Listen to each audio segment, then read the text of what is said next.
For years, I thought I was just tired. I blamed my schedule, my diet, even my hormones. But then I realized it was never about doing too much. It was about doing the wrong things. And once I made this shift, everything changed. Let me show you how to do the same. In today's episode, I'm breaking down how to do a personal energy audit so you can identify what's fueling you, what's draining you, and how to shift your life accordingly. If this episode resonates, let me know. Leave a comment and make sure you like and subscribe. So what even is an energy audit? Simply put, it's when you track where your energy goes, identifying what fills your tank and what drains it. We all know about budgeting money, but no one talks about budgeting energy. And yeah, your energy is even more valuable than your money because you can't get it back. Once it's spent, it's gone. You might not even recognize what's draining you because it's so normalized. It's not just about being an introvert or extrovert. Both can have energy drains. It's not just about sleep. You can sleep 8 hours and still feel exhausted. And it's not about doing too much. Sometimes it's the wrong things that drain you and not how much you're doing something, which is why this is so important. Your energy affects every part of your life. If you're constantly drained, it impacts your mood, your creativity, your relationships, and overall well-being. Your energy helps you make better decisions. Instead of choosing things based on what you should do,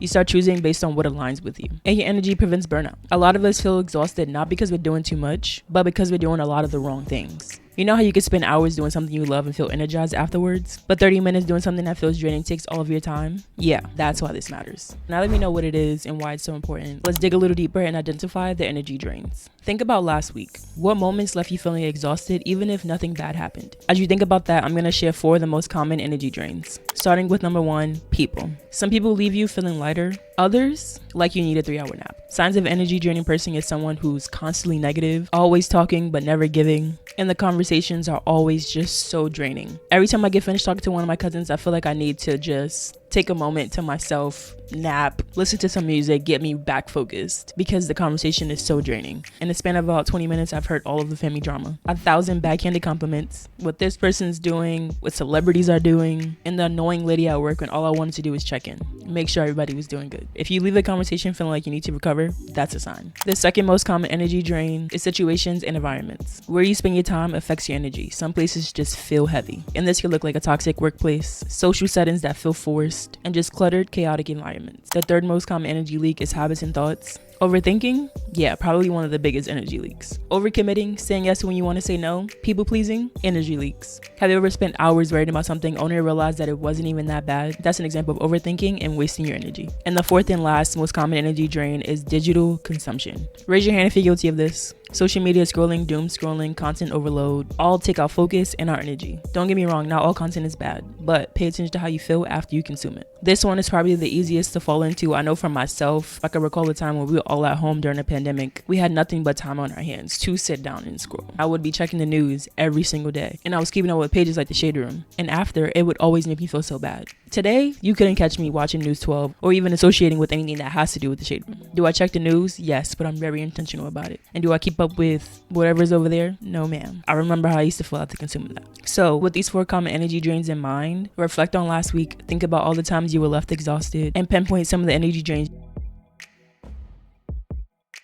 So now that you know how to identify what's draining, let's move over to something good. Let's talk about how to identify what's fueling. For this, think about the last time you forgot to pick up your phone because you were so engaged. That's an energy boost. Ask yourself, what makes me feel excited? What am I doing when time feels like it's flying by? What leaves me feeling recharged and not drained? And just like I shared 4 of the most common energy drains, I'm going to give you 4 examples of energy boosters to think about. The first example of an energy booster is creative outlets. This can be writing, music, movement, painting, or anything related to the arts. If you ever lose track of time while doing something creative, that's a clue. A second example of an energy booster is people that expand you. We talked about people who are draining, who make you feel like you need a 3-hour nap after talking to them, but there are people who leave you feeling inspired and motivated after you get done talking to them. Those are expanders, people that give you a boost of energy. These are the conversation that leaves you with new ideas, not exhaustion. This can be people you know in real life or people you watch online. After I get done talking to my really good guy friend, I feel like I can do anything. I feel light, I feel free, I feel inspired to go create something. And it's the same thing with my brother and my aunt. After I get done talking to them, I feel like I just learned something new that I could put into action.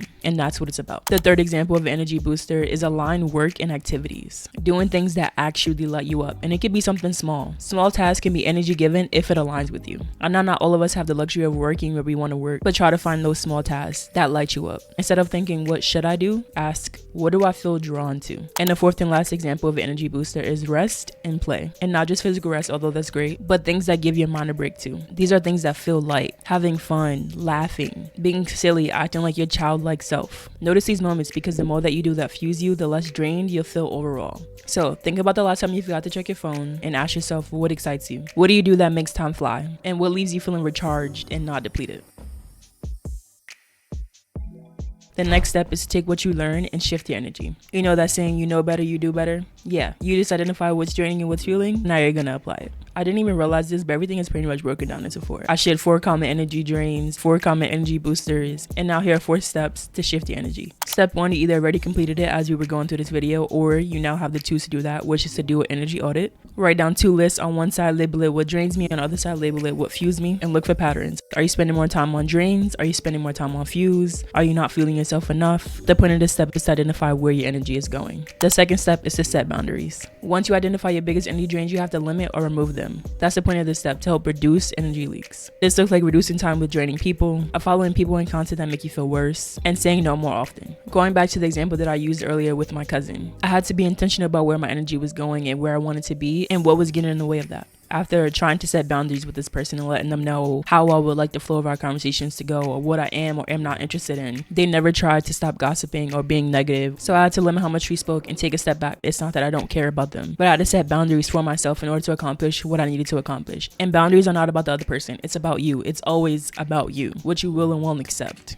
The third step is to protect your energy. Be intentional with where you spend it. For example, starting your morning with something energizing. I incorporate yoga into my morning routine because it allows me to connect with myself before I go into the world. And I'm hit with things like the news and gossip. My morning routine is tailored to my energy and making sure that I'm setting my foundation to have a good day, to be able to negate or still push through when things outside of my control happens. In small breaks, this is one of the best ways to be intentional with where you spend your energy. You do not have to be exhausted or burnt out to take a break. This is one of my biggest problems, trying to do a whole bunch of different things and that leading to exhaustion or burnout. And my mind or my body forcing me to take a break versus me just managing my energy more effectively. I'm quick to take a nap when I need it. Before, that was not a thing. Let's say I've been working for an hour, I will get up and go take a walk. I even go as far as timing my work period so I can get up and go take that walk. That's how you be intentional and manage your time more effectively, making it a non-negotiable. And the last and final step to shift your energy is to prioritize what fuels you. Actively scheduling things that refill your energy daily, not just when you have time. The biggest hack I've come across is scheduling me first on my calendar and fitting everything else around it. The easiest way to burn out, feel exhausted, and drained is to prioritize everything but yourself. If you don't make time for those little moments of laughter and fun, you're gonna stay in the same cycle, doing the same things, feeling the same exact ways. And I know you don't want that, so schedule everything around you. For example, if your birthday was today, March 12th, every month on the date you were born, do something for yourself. This is something that I practice every single month, and it looks different. It's just about pouring into myself. This month, I'm taking a candle making class. It's something that I saw, I thought it would be fun. I love candles, but I want them to be environmental friendly, and the place that I'm going to checks off all the boxes. I may go and I might not even like it,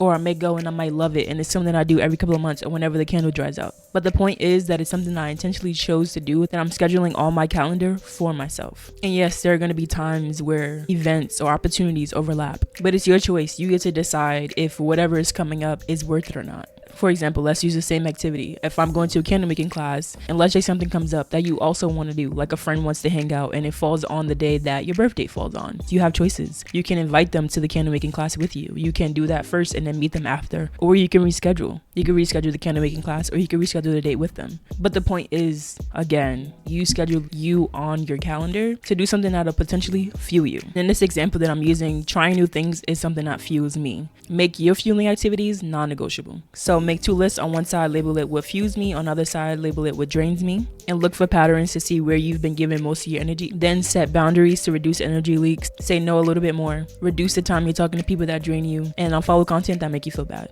Create morning routines and take small breaks to protect your energy. And lastly, schedule you on your calendar before you schedule anything else on your calendar. Prioritize what fuels you. Your energy is your responsibility. And if you're always drained, something needs to change. And it starts with noticing where your energy is going. If this episode resonated with you, let me know. DM me on Instagram or let me know in the comments. Don't forget to subscribe so you don't miss the next episode. We still are in phase 1, getting to know yourself, and share this with a friend who you think might need it.